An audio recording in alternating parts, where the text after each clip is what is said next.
पिता पुत्र पवित्र आत्मा के नाम पर आमीन। आप सबों को जय यीशु।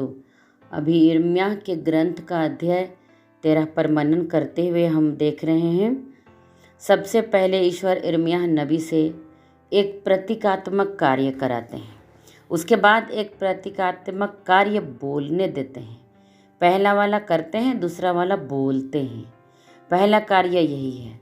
हम लोग वचन संख्या 1 में पढ़ते हैं, प्रभु ने मुझसे यह कहा, तुम जाकर छाल्टी की पेटी खरीदो और कमर में बांध लो, किंतु उसे पानी में नहीं डुबाओ। देखिए, ये कहता है खरीद लो और उसको लेकर के आओ। अब हम देखते हैं, लोग उनको देख रहे हैं नबी क्या क्या करता है उसको। अब उसको बाद में क्या कहता है, प्रभु ने मुझसे दूसरी बार कहा, तुमने जो पेटी खरीदी उसे कमर में बांधकर तुरंत फरात नदी जाओ और उससे वहाँ किसी चट्टान की दरार में छिपा दो। मैंने प्रभु के आदेशानुसार फरात जाकर वहाँ पेटी छिपा ली। उसके बाद बहुत समय बाद प्रभु ने मुझसे फिर कहा, फरात जाकर पेटी ले आओ जिससे तुमने मेरे आदेशानुसार छिपाया। मैंने फरात नदी जाकर जगह का पता लगाया जहाँ मैंने पेटी छिपाई थी। मैंने उसे निकाल कर देखा, वह बिगड़ गई है और किसी काम की नहीं रह गई है। हालेलुया। देखिए क्या हुआ है, ये नबी जो क्या क्या करता है इसको सब लोग वहाँ पर देख रहे हैं, यहूदा इस्राएल के लोग। और वह जब लेकर के आता है पेटी को तो बिगड़ गई थी, सड़ गए थे। पेटी को लोग भी देखते हैं, तब प्रभु लोगों को कहते हैं उस पेटी के द्वारा, जिस तरह ये पेटी खराब हो चुकी है उसी तरह मैं यहूदा के साथ यरूशलेम के साथ करूँगा। तुम्हारे घमंड को मैं चूर चूर कर दूंगा। हालेलुया। देखिए वचन संख्या 10 में क्या कहता है, यह दुष्ट प्रजा मेरी एक भी नहीं सुनना चाहती और हठ पूर्वक अपनी राह चलती है। यह दूसरे देवताओं की अनुयायी बनकर उसकी उपासना करती और आराधना करती है। इसलिए यह सब पेटी की तरह किसी काम की नहीं रहेगी, क्योंकि जिस तरह पेटी मनुष्य के कमर में कस कर बांधी जाती है, उसी तरह मैंने समस्त इस्राएल को, यहूदा को अपने से बांध लिया था, जिससे वे मेरी प्रजा, मेरा गौरव, मेरी कीर्ति और मेरी शोभा बन जाए। किंतु उन्होंने मेरी एक भी नहीं सुनी। प्रभु कहता है उनको, ये प्रजा एक भी नहीं सुनी, ये प्रजा मेरा एक भी सुनना नहीं चाहती है। ये पहला पाप है, क्योंकि ये वचन सुनना नहीं चाह रहे हैं, प्रभु के वचन पर चलना नहीं चाह रहे हैं, ये कान बंद कर लिए। पहला पाप है। दूसरी बात है, हठ पूर्वक अपने राह चलते हैं। तीसरी बात है, दूसरे देवताओं के अनुयायी बनकर उसके उपासना और आराधना करती है। इसलिए यह इस पेटी की तरह किसी काम की नहीं रहेगी।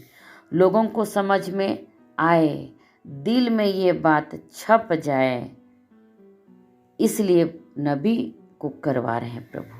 और वो ये बोलते हुए, ये बोलने से ज़्यादा जो करके दिखाएगा ये जल्दी सीख लेंगे, ऐसा कहते हुए उनको इस वचन को करता है। जिस तरह 11 में, जिस तरह पेटी मनुष्य के कमर में कस कर बंधी जाती है, उसी तरह मैं चाहता था आप लोगों को कि मैं जिस तरह पेटी कमर में बंधी जाती है उसी तरह मैं अपने को लिपटा के रखना चाहता था। तुमको मैं लिपटा के रखना चाहता था। मैं कस कर रखना चाहता था, तुमको बांध कर रखना चाहता था। प्रभु कह रहे हैं नबी के मुंह से, क्योंकि उनकी प्रजा इस्राएल और यहूदा प्रभु को छोड़ चुके हैं और कहते हैं मेरे पास, मेरे दिल में मैं तुमको लगा करके रखना चाहता हूँ। कौन कहते हैं? प्रभु। इतना प्यार है इस्राएल और यहूदा के प्रति, अपनी प्रजा के प्रति। इसी तरह वो रखना चाहता था, जैसे कपड़े को अपने पास जब हम रखते हैं उसी तरह वो रखना चाहता था। किंतु मेरी प्रजा, मेरा गौरव, मेरी कीर्ति और मेरी शोभा बन जाए। जिस तरह कपड़ा आदमी को शोभा बढ़ाते हैं, जब हम कपड़ा पहनते हैं, शरीर को ढकते हुए हमारी शोभा बढ़ता है, उसी तरह तुम मेरी शोभा बढ़ाओगे, ऐसा प्रभु उनसे चाहता है। और कहता है कि मैं चाहता हूँ, किंतु उन्होंने मेरी एक भी नहीं सुनी। यही है उनका शिकायत। और प्रभु उनको कहता है, प्रभु ने चाहा था इस्राएल को, यूदा को, यरूशलेम के वासियों के ऊपर प्रभु का जो तिरस्कार हो रहा था, प्रभु के प्रति जो पाप का घड़ा वो भर गया था। वो पाप का घड़ा अब ऊपर भरा हुआ है। प्रभु उनको ऊपर से भी संभालेंगे, लेकिन वे प्रभु के पास नहीं आ रहे हैं। जिस तरह हम लोग वचन संख्या 14 में देखते हैं, मैं उन्हें एक दूसरे से, पिताओं को पुत्रों से भिड़वाऊंगा। यह प्रभु की वाणी है, मैं उनका विनाश करते समय दया नहीं करूंगा, ना तो मैं उन पर करुणा करूंगा और ना उन पर तरस खाऊंगा। देखिए प्रभु किस तरह कह रहे, मैं अब उनको दया नहीं करूंगा, क्योंकि मैंने इनको बहुत चाहा था कि मैं अपने हृदय से लगा के रखूंगा, लेकिन ये हठ धार्मिकता, हठी प्रजा मुझको नहीं पहचानती है, मुझसे दूर चली जा रही। इसीलिए मैं इनको क्या करूंगा, मैं इनके ऊपर विपत्ति ढाऊंगा। अब वो समय आ गया इनके ऊपर विपत्ति ढाने का। आगे प्रभु उनके ऊपर क्या कहता है, जब घड़ा भर गया है पाप का तो वो फोड़ेगा। उसके तुरंत बाद हम देखते हैं नबी आंसू बहाते हुए हम देख रहे हैं उसको, नबी को आंसू बहाते हुए हम यहाँ पर सुन रहे हैं। वास्तव में ये आंसू प्रभु के ही आंसू हैं। प्रभु का वचन नबी के मुंह में है और नबी उसी वचन को, प्रभु का जो दर्द है, प्रभु का लोगों के प्रति जो दर्द है, उसी पीड़ा को अनुभव करते हुए ही नबी उसको समझा रहे हैं, लोगों को समझा रहे हैं। वचन संख्या 16 और 17 में हम देखते हैं, अंधेरा होने से पहले ही, इससे पहले कि अंधकार में पहाड़ियों पर तुम्हारे पैर ठोकर खाएं, तुम अपने प्रभु ईश्वर की स्तुति करो, तुम प्रकाश की प्रतीक्षा करो, किंतु वह उसे घोर अंधकार में बदलता है और उसे काला बादल बना देता है। वचन संख्या 17 में, यदि तुम नहीं सुनते तो तुम्हारे अहंकार के कारण मुझे एकांत में बैठकर रोना पड़ेगा। किसको? नबी को। क्यों रोएगा नबी? क्योंकि उनके प्रति बहुत प्यार है। नबी उनको प्यार करता है और कहता है, मेरी आंखें बुरी तरह रोएंगी और आंसू बहाएंगी, क्योंकि प्रभु का रेवड़ बंदी बना लिया जा रहा है। क्योंकि नबी तो देख रहा है कि ये सारे लोग बंदी बनाकर ले जाए जाएंगे, दृश्य से भी देखता है, वाणी से भी सुनता है, इसीलिए वो रोता है और कहता है कि तुम्हारे घमंड के कारण मुझे रोना पड़ेगा। मेरी आंखें वो बुरी दृश्य को देख रही है। मनुष्य के घमंड के कारण, यूदा के निवासियों के घमंड के कारण, इस्राएल के निवासियों के घमंड के कारण, यरूशलेम के निवासियों के घमंड के कारण बाबुल निर्वासन में इनको जाना पड़ेगा। अब प्रभु चेतावनी दे रहे हैं।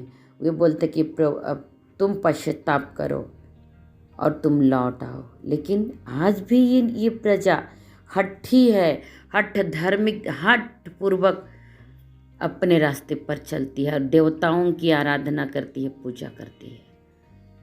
मेरे भाई मेरी बहन, आज भी हमारे जीवन में इसी तरह की घटना घटती है। हम लोग कभी कभी ढीठ बन जाते हैं, प्रभु को नहीं पहचानते हैं, प्रभु से दूर भागते हैं, प्रभु का तिरस्कार करते हैं, प्रभु का आदर नहीं करते हैं। जिसने हमको बनाया उसी को हम पहचानने से इनकार कर देते हैं। मेरे भाई मेरी बहन, अभी समय है, पश्चाताप कीजिए और प्रभु को अपने हृदय में जगह दीजिए।